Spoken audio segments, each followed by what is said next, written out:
कुछ लोग मिलकर ऑनलाइन सट्टा चला रहे हैं। टीवी चल रहा था वहाँ पर और एक ऑस्ट्रेलिया का कोई लीग मैच था वो चल रहा था। विन बज़ एक पोर्टल है, उसके माध्यम से ये पूरा सट्टे का खेल संचालित करते थे। उसको ये हवाला के माध्यम से अलग अलग जगहों पर भेजते थे। ये जो बैंक अकाउंट्स यूज़ किए गए थे, मल्टीपल बैंक अकाउंट्स, वो अलग अलग जगह के हैं।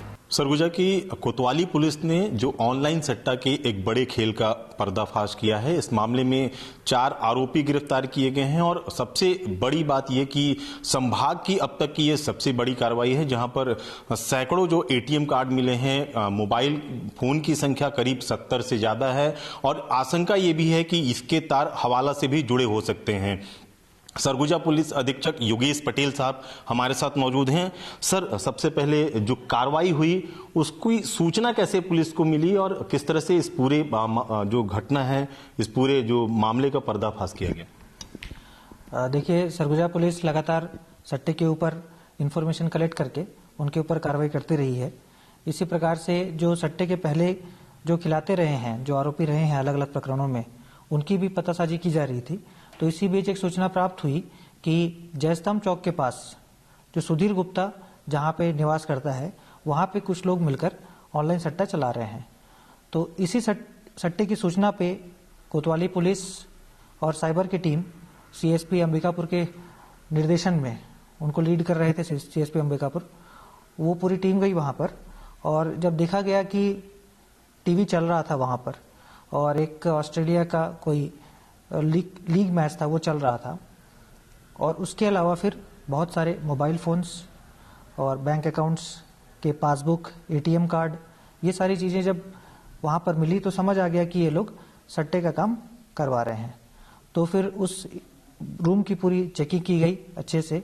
उसके बाद फिर हमको लगभग 234 नग एटीएम कार्ड्स मिले, 73 मोबाइल फ़ोन्स मिले, 77 अलग अलग सिम कार्ड्स मिले, 81 बैंक पासबुक मिले, 78 बैंक चेकबुक मिले और 22 नग बही खाता जिसमें सट्टे का हिसाब किया जाता था। ये सारी चीज़ें मिली। तो इससे कंफर्म हो गया कि सट्टे का खेल बड़े लेवल पर किया जा रहा है।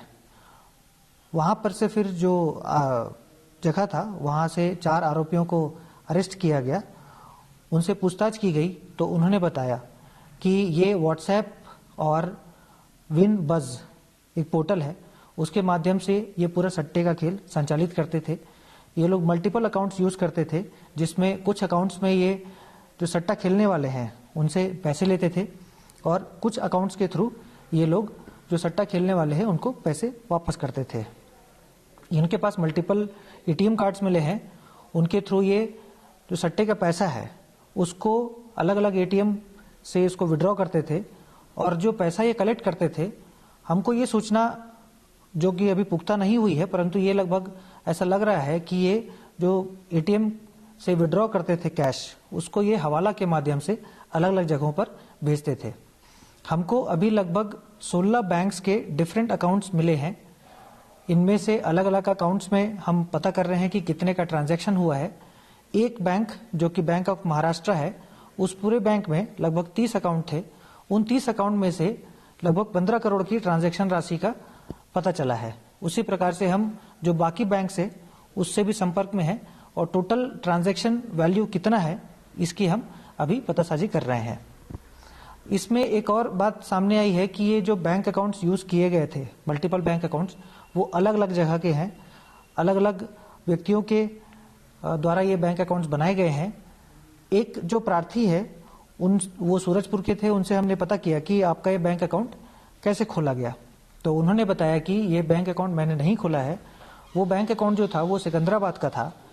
तब प्रार्थी ने ये बताया कि ये बैंक अकाउंट मैंने नहीं खोला है, नहीं मैंने साइन किया है, नहीं मैंने बैंक अकाउंट ओपनिंग फॉर्म में कहीं पे सिग्नेचर किया है और मुझे नहीं पता कि ये बैंक अकाउंट किस प्रकार से उपयोग में लाया जा रहा है। तो हमने जब बैंक से पता किया तो बैंक से ये समझ आया कि वो बैंक अकाउंट उस पर्टिकुलर व्यक्ति द्वारा नहीं खोला गया है, किसी और ने उनका फर्जी सिग्नेचर करके वो बैंक अकाउंट खोला है। तो इन्हीं के जो प्रार्थी हैं उनके कथन के पश्चात हमने इस पूरे प्रकरण में बीएनएस की धारा 336(3), 338 और पूरे इस षड्यंत्र को चलाने के लिए जो 61(2) की धारा भी इसमें शामिल की है, जिससे कि ये पूरा प्रकरण जो कोतवाली में रजिस्टर किया गया है उसमें जुआ प्रतिशोध अधिनियम की धारा 7(8) और बीएनएस की धारा 336(3), 338 और 61(2) धारा पंजीबद्ध कर इसको विवेचना में लिया गया है। सर, जो ये पूरा खेल है वो कब से चल रहा था? क्योंकि ये ऑनलाइन जो सट्टा खिलाया जा रहा था उसमें क्रिकेट का एक माध्यम है। क्या इसको महादेव ऐप से भी जोड़ा जा सकता है? और पुलिस की इन्वेस्टिगेशन किन किन क्षेत्रों में चल रही है? ये कितने टाइम से चल रहा था इसके बारे में जो मुख्य आरोपी हैं उनसे और कुछ इन्फॉर्मेशन हमको मिल पाएगा। जितना हमने जिन लोगों को आरोपियों को अरेस्ट किया है अभी, उनके द्वारा लगभग बताया जा रहा है कि ये 2-2.5 महीने से जिस जगह पे चला रहे थे उस जगह पे लगभग 2-2.5 महीने से ये सट्टा का खेल चल रहा था। उससे पहले ये दूसरे जगह पे थे और ये अलग अलग जगह बदल के अपना सट्टे का खेल कराते हैं। जितना समझ आ रहा है कि ये क्लोज ग्रुप रहते हैं, बहुत ज्यादा लोगों को ये यूज नहीं करते पूरे सट्टे को खेल करने में, लेकिन कितने लोग हैं और अलग अलग लोगों की क्या भूमिका है इसके बारे में हम पूरी विवेचना में धीरे धीरे इसके बारे में पता चलेगा। लेकिन हम ये निश्चित रूप से कह सकते हैं कि ये काफी बड़े लेवल पे सट्टे का खेल चल रहा था और महादेव सट्टा ऐप से भी इसके लिंक है, इससे भी हम नकार नहीं सकते। सर, महादेव सट्टा ऐप से लिंक हो सकता है, इससे इनकार नहीं किया जा सकता। जिस तरह से आपने बताया कि अलग अलग जो बैंक हैं उनमें अकाउंट खोले गए थे, देश भर में सिंडिकेट है, देश भर के लोग इसमें खेला करते थे, इसको भी कुछ प्रामाणिक रूप से पुलिस को भी सूचना मिली है? देखिए, बैंक अकाउंट्स तो देश भर में ओपन हुए हैं, इसके बैंक से हमने जानकारी लेने के पश्चात हमको समझ आया है, परंतु उनमें जो ट्रांजैक्शन हुए हैं वो कहां से ट्रांजैक्शन हुए हैं इसके बारे में हम फर्दर अभी इन्वेस्टिगेशन कर रहे हैं। इस चीज से भी हम नकार नहीं सकते कि पूरे देश में इसका जाल फैला हुआ है और मल्टीपल स्टेक होल्डर्स हैं, इस चीज से भी हम नकार नहीं सकते। सर, जिस तरह से सुधीर गुप्ता जो फरार है उसकी बैकग्राउंड किस तरीके की है? क्या वो पहले भी इस तरह के खेलों में आरोपी रह चुका है? पुलिस इन्वेस्टिगेशन में किस तरह की जानकारी मिल पाई? सुधीर गुप्ता का पहले का क्रिमिनल रिकॉर्ड है, वो पहले भी सट्टे के आरोप में जेल में जा चुका है। तो सर, अभी जो जांच चल रही है उसमें कई बार ये होता है कि जब किसी अकाउंट से बड़ा ट्रांजैक्शन होता है तो उसकी सूचना बैंक जो है वो संदिग्ध मानकर देती है। कुछ इस तरह की जानकारी पुलिस को पहले मिल पाई क्या, या अभी तक इन्वेस्टिगेशन में क्या पता चल सका? हमको एक पर्टिकुलर कुछ इससे पहले जो हमने कार्रवाई की थी, कोतवाली में ही कुछ धारा पंजीबद्ध हुई है सट्टा के अंतर्गत, उसमें हमको बैंक्स ने कुछ सस्पिशियस ट्रांजैक्शन के बारे में बताया था। अब उन बैंक्स का भी जो सस्पिशियस ट्रांजैक्शन था वो इस प्रकरण में क्या वो शामिल हो सकते हैं, इसके बारे में हम जानकारी इकट्ठा कर रहे हैं, परंतु अभी तक से जो हमने विवेचना में जो सामने आई है उसमें हमको बैंक की तरफ से कोई ऐसा सस्पिशियस ट्रांजैक्शन का मैसेज नहीं आया था। बैंकों की भूमिका को किस तरीके से देखते हैं? अब बैंकों की भूमिका एक विवेचना का हिस्सा है। ये तो जरूर है कि अगर कोई बड़ा अमाउंट ट्रांजैक्शन होता है या फिर फ्रीक्वेंट ट्रांजैक्शन होते हैं किसी भी अकाउंट से, जो कि काफी पहले अकाउंट एक्टिव नहीं थे परंतु अचानक से उनमें एक्टिविटी स्टार्ट हुई, तो एक तरह से ये सस्पिशियस ट्रांजैक्शन होते हैं। तो बैंक की भी जिम्मेदारी बनती है कि वो ऐसे ट्रांजैक्शंस को पुलिस के नजर में लाएं या फिर कोई भी फाइनेंशियल इन्वेस्टिगेशन एजेंसीज होती हैं उनके नजर में लाएं। तो हम बैंक से भी संपर्क में हैं कि ऐसी कोई गतिविधि अगर उनको समझ आती है तो वो पुलिस को संपर्क में लाएं।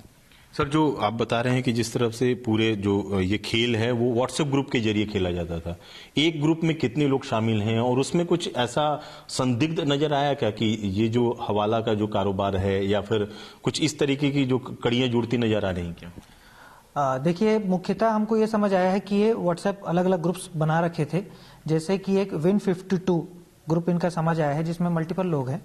उनकी भूमिका क्या क्या है वो अभी विवेचना का विषय है। उसके पश्चात कुछ ग्रुप्स में इन्होंने बैंक नोट्स, फटे हुए बैंक नोट्स रखे थे, वो मतलब उनका स्क्रीनशॉट था उन बैंक नोट्स का, फोटो खींचे हुए थे।